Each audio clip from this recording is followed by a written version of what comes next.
Good morning बच्चों। हम अपना class 7th science chapter 3 fibre to fabric पढ़ रहे थे। तो इसमें हमने जब हम शीप्स के बारे में पढ़ रहे थे, हिस्ट्री ऑफ वूल पढ़ रहे थे, एनिमल्स द यील्ड वूल पढ़ रहे थे, यील्ड वूल जिनके द्वारा होती है।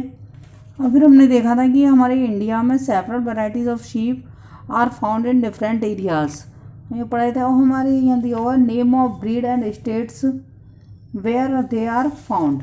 तो ये हमें यहाँ ब्रीड दी हुई है, कौन कौन सी नस्ल की पाई जाती हैं। लोही, रामपुर बिशी, नाली, बकवर, मारवाड़ी, पैटर्नवाड़ी। और ये स्टेट्स दिए हुए हैं कि जैसे राजस्थान, पंजाब है। रामपुर बिशी कहाँ पाई जाती है? उत्तर प्रदेश में। तरीके से ये दिए हुए हैं। नीचे आता है हमारा वूल प्रोडक्शन। तो वूल प्रोडक्शन से अब हम लोग अपना शुरू करेंगे। तो the different process involve the wool production are. तो वूल प्रोडक्शन में हमारी और भी कई प्रोसेस होती हैं, कई प्रक्रिया होती हैं। वो इस तरीके से, सबसे पहले हमें दिया हुआ है शेयरिंग। शेयरिंग मीन्स बाल काटना भेड़ के। The process of superficial removal of fur from the coat of an animal is called shearing. Sheep are usually shorn annually in the spring summer month. Shearing is done with a manual razor and blade or with special clippers. Just like haircuts, shearing does not hurt the sheep. It actually helps them by removal the heavy insulation material that they do not require in summer. The shearer tries as far as possible to remove the fur in one piece. तो the process of superficial, जो ऊपर के उसकी फर हटाने की जो प्रक्रिया होती है, उसको हम बाल काटना कहते हैं। ऊपर की सतह से फर काटने की प्रक्रिया को बाल काटना कहते हैं। शीप आर यूजली शीप जो है ज़्यादातर हर साल काटी जाती है। बसंत के महीने में, बसंत में, गर्मी के महीनों में हर साल काटी जाती है। शेयरिंग इज डन, जो शेयरिंग की जाती है, उसके बाल काटे जाते हैं, वो मैनुअल रेजर से या ब्लेड से या एक स्पेशल क्लिपर से करे जाते हैं। जस्ट लाइक हेयर कट, जिस तरीके से बाल कटते हैं, तो shearing does not hurt the sheep. तो शेयरिंग से शीप को, बाल कटने से शीप को चोट नहीं लगती है। इट एक्चुअली हेल्प, ये बल्कि उसकी हेल्प करती है विद दैम, बल्कि उसकी हेल्प करती है उसकी इंसुलेशन सामग्री को हटाने में, जिनकी उनको गर्मियों में आवश्यकता नहीं होती है। They do not require in summer, तो वो उस फर को हटा देते हैं जिससे कि उनको गर्मी ना लगे, तो गर्मियों में उनकी आवश्यकता नहीं होती है। The shearer tries as far as possible to remove the fur in one piece. जो शेयरर बाल काटने वाला होता है, वो ट्राई करता है कि जैसे जो उसकी फर हटाई जाती है, उसको एक पीस में ही पूरे रूप में हटा दिया जाए, एक टुकड़े में ही काटने की पूरी कोशिश करता है। Sometime instead of shearing fallen और loose hair from the animal's skin are also collected. कभी कभी क्या होता है, शेयरिंग के बजाय जो उसके बाल जो कट रहे, टूट टूट के झड़ रहे होते हैं, उनको भी इकट्ठा कर लिया जाता है, उनकी स्किन से उनको इकट्ठा कर लिया जाता है। Squaring, the sheared hair is washed properly, remove dirt, dust and grease. जो उसके बाल जो काटे जाते हैं, फिर उनको प्रॉपर रूप से सफाई की जाती है। डर्ट, डस्ट एंड ग्रीस अगर कुछ लगाओ, तो उस प्रोसेस को हम scouring is done by machine, वो मशीन से उसकी प्रोसेस की जाती है। Grading, once the wool has been collected it is graded. This involves grouping and restoring the wool according to its length, color, texture and ease of dyeing. तो जो हमारी sharing हो गई, स्कॉरिंग हो गई, अब हम करते हैं ग्रेडिंग। ग्रेडिंग मीन्स उसकी श्रेणी निर्धारण करना कि वो किस तरीके की ऊन है। एक बार सब ऊन को इकट्ठा करके उनको वर्गीकृत, मतलब बांट दिया जाता है ग्रुपों में। This involve grouping and restoring the वूल। तो ये किस तरीके से उनके ग्रुप और रिस्टोर किए जाते हैं, उनकी लेंथ के अकॉर्डिंग, कलर, टेक्सचर और डाइंग के अकॉर्डिंग कि वो किस तरीके की, उन किस में डाई हो सकती है, तो उस तरीके से उनको बंडल बना के उनको स्टोर कर लिया जाता है। फिर नेक्स्ट आता है हमारा डाइंग। तो dyeing, since the natural colour of sheep और goat hair is white, brown और black, the sheared wool is dyed in different colours.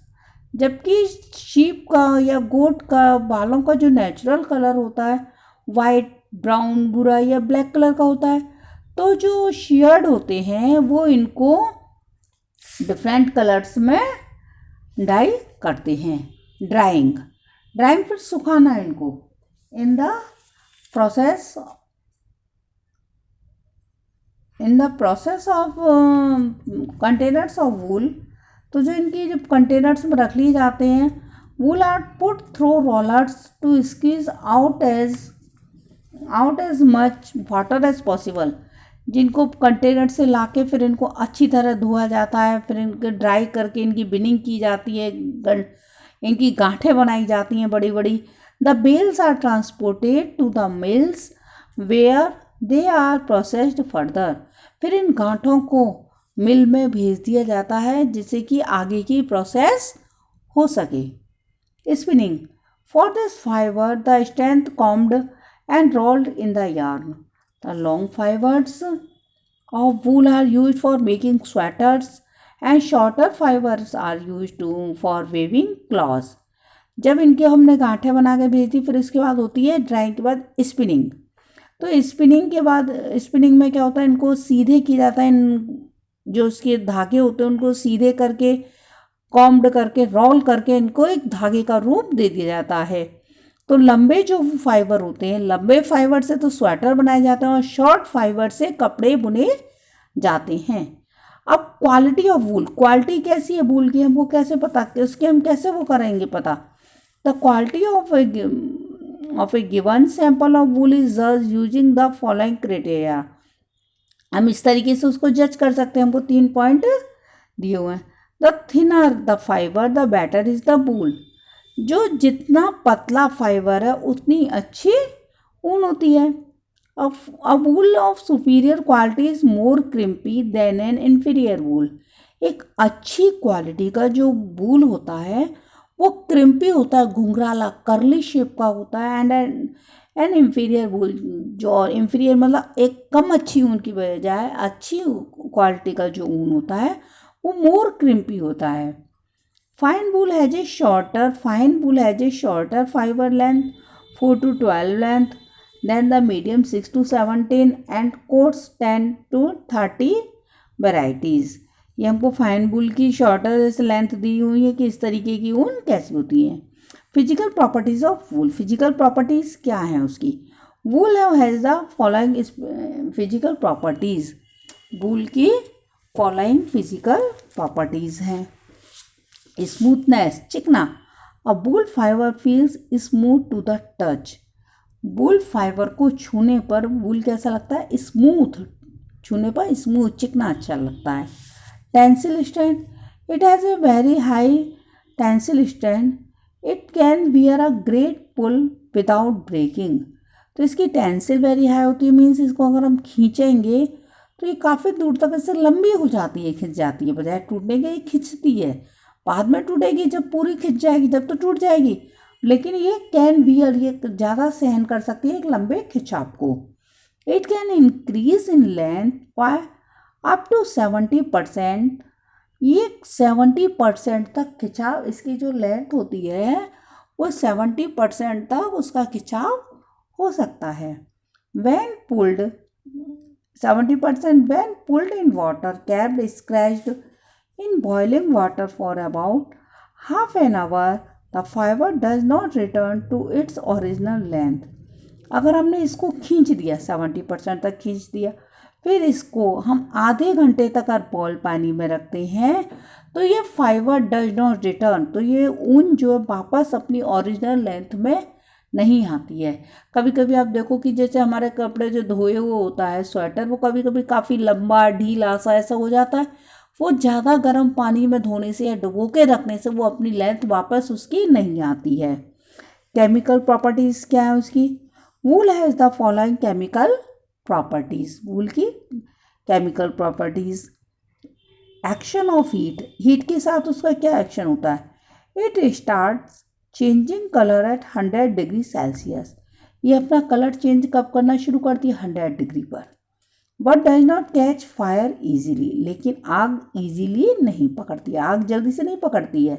क्योंकि हम आग बुझाने के लिए ऊन के ही मोटे कंबल का यूज करते हैं, तो यह आग इजीली नहीं पकड़ती है। It also become yellowish when left in a hot humid atmosphere for a long time. अगर इसको ज़्यादा गर्मी में या ज़्यादा नमी के जगह इसको बहुत समय तक रख दिया जाए तो ये येलोइश होनी शुरू हो जाती है। When left in a hot, so the wool on the body of a sheep living a hot humid region में भी येलोइश।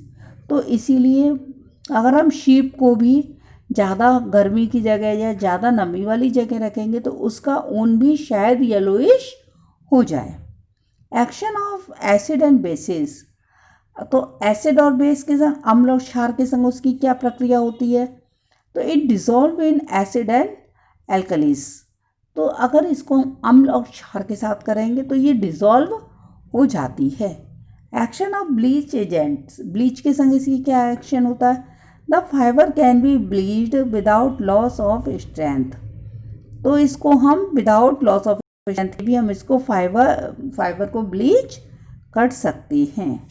अब ऑक्यूपेशन hazard इन वूल इंडस्ट्री, वूल इंडस्ट्री में अब क्या? In the wool industry workers who stored wool, wool industry में जो worker वूल को store करते हैं were often infected by the anthrax bacteria. ज़्यादातर किससे इन्फेक्ट हो जाते हैं? वो एंथ्रेक्स बैक्टीरिया से। That causes A fatal blood disease, जिसे कॉल्ड एंथ्रेक्स, जिसको हम एंथ्रेक्स कहते हैं, ब्लड डिसीज।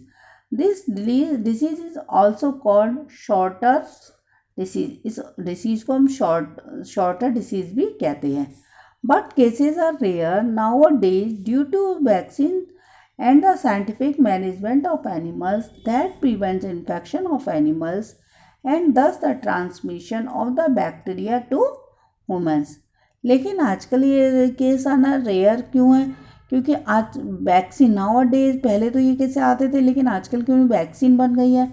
साइंटिस्टों ने इस तरीके से मैनेजमेंट कर रखा है कि एनिमल्स को कि जिनकी उनकी इन्फेक्शन से सुरक्षा हो सके, उस तरीके की वैक्सीन है। Thus the transmission of the bacteria to human, जिससे कि वो बैक्टीरिया ह्यूमंस में ना आ सकें। अभी हमको डिफरेंस दिया हुआ है, difference between wool and silk. Wool और सिल्क में क्या डिफरेंस है? तो वूल है केमिकल कॉल्ड कार्टेन, की होती है फेब्रोइन से। इट ग्रोज आइदर कंटिन्यूसली और सीजनली फ्रॉम आउटर डर्मिस। तो एक वूल हमको सीजन वाइज कंटिन्यूसली लगातार मिलती रहती है। What silk? Silk is produced and demand from special silk glands of several groups of worms. Spiders use this to knit their webs and silk moths secrete this as protective covering। तो वूल तो हमको continuously season wise मिलती रहती है, but silk demand के according मिलती है। तो सिल्क वॉर्म्स ग्लैंड्स और सेवरल ग्रुप वॉर्म्स में यूज होते हैं, उत्पादन में लगते हैं। Spider use to net, spider use करते हैं अपने वेब को। And silk moth secret this, silk moth इसको प्रोटेक्टिव कवरिंग के रूप में श्रावित करते हैं। Wool when burn give the smell of burning hair, जब ऊन जलती है तो जलते हुए बालों की सी स्मेल आती है। Silk on burning produce a very disagreeable smell, लेकिन जब सिल्क जलती है तो एक काफ़ी गंदी वाली स्मेल आती है। ये नीचे कीवर्ड्स दिए हुए हैं, समरी है,